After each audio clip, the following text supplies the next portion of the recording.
Greetings, this is Dyslexy from the Arma community group Shack Tactical. In cooperation with Bohemian Interactive, I'm creating a series of videos to explain some of the basics of Arma 3. I'll be using the Arma 3 Alpha as my backdrop to this.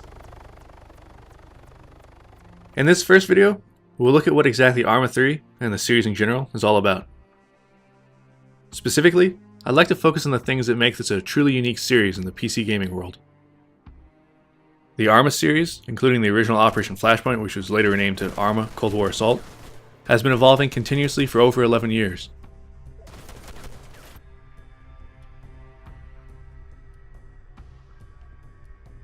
At its core, Arma is a military sandbox experience. It's basically the Minecraft of military sim games. Or Armymen, if you will. Keep in mind that the Arma 3 Alpha is oriented towards focusing on the infantry feature set of the game, but the possibilities extend well beyond that. Arma allows you to participate in simulated combat at all levels. You can choose to be an infantryman, drive a car or a tank, fly a helicopter, a jet, drive a boat, jump out of a plane, act as a forward observer or a sniper. If it's possible in the real world, you can probably do it in Arma. Now, with that being said, Arma is not a hardcore simulation of every platform involved in modern and future combat like you see in a focus sim. Instead, it's a combined arms game, which provides the opportunity to participate at all levels of combat, with accessibility and authenticity as the guiding principles. If there's something you haven't seen done in the extensive content library of the core game, the rich and active modding community will likely deliver it.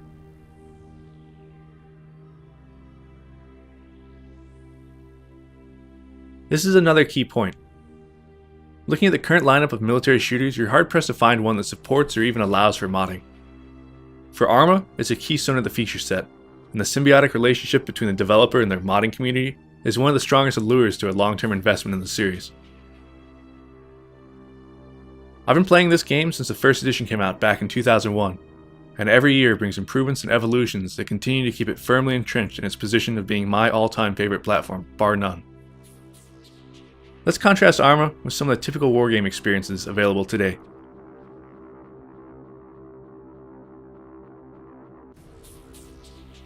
Let's talk about terrains, or maps as they're frequently called. This right here, you might see something this size in your typical console-ported shoebox FPS these days. But panning back, it's just a tiny slice of the small island of Stratus. This whole island is about 20 square kilometers. The main terrain of the game, by comparison, is about 270 square kilometers.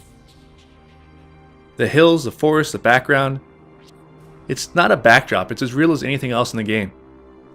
If you want to have a firefight over there, there's nothing stopping you. There's no invisible walls, no encouragements to get back in the fight because you're leaving the boundaries. This entire island is a canvas. Bohemia paints their pictures through the single player and multiplayer content, but they give all of us the tools to imagine it however we see fit.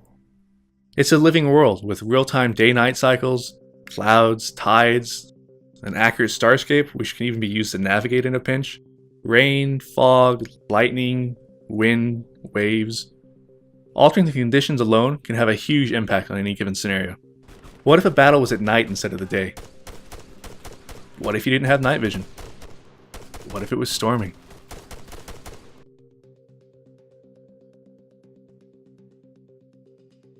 This is the core of the experience for me, the very definition of a sandbox game.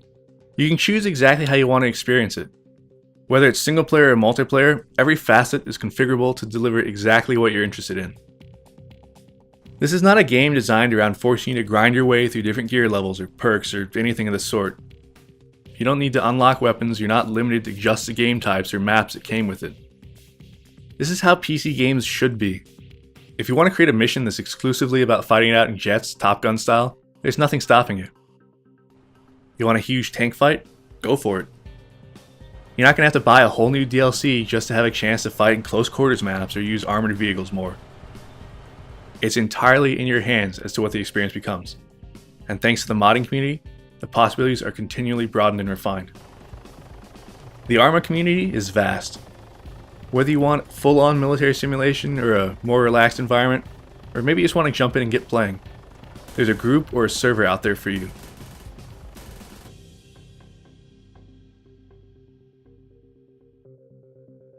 In my community, we play regularly in sessions of over 100 players, and Arma's built-in mission editor allows us to create our own custom missions created for just how we want to play.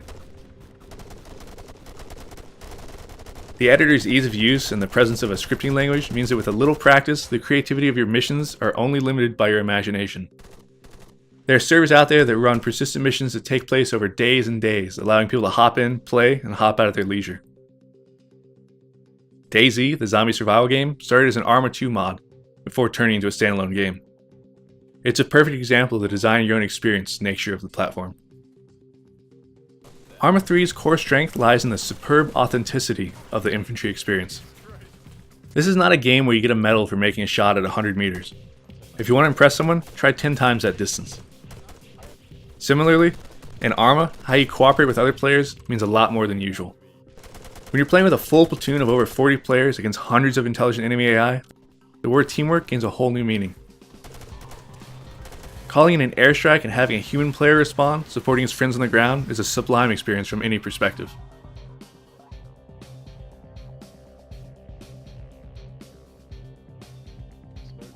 That same sandbox nature that lets you create huge missions with hundreds of enemies also lets you draw inspiration from military history, current events, or just something you find interesting, and recreate it virtually.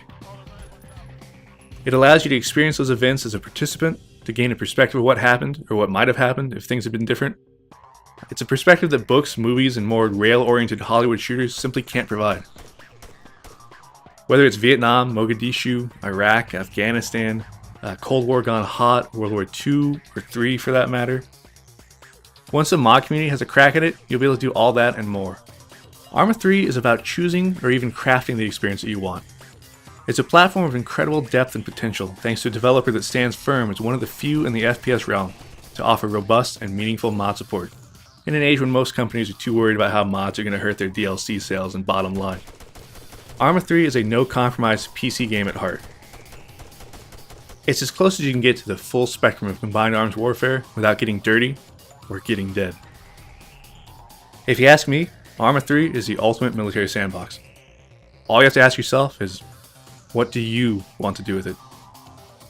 For more community guide videos, be sure to subscribe to the official Arma 3 YouTube channel. For other Arma 3 updates, keep track of the official website, Facebook, and Twitter pages. If you'd like more in-depth tutorial and large-scale multiplayer gameplay of Arma 3 and the previous Arma games, I'd also recommend you check out my personal channel here. This is Dyslexy, and I'll see you on Stratus.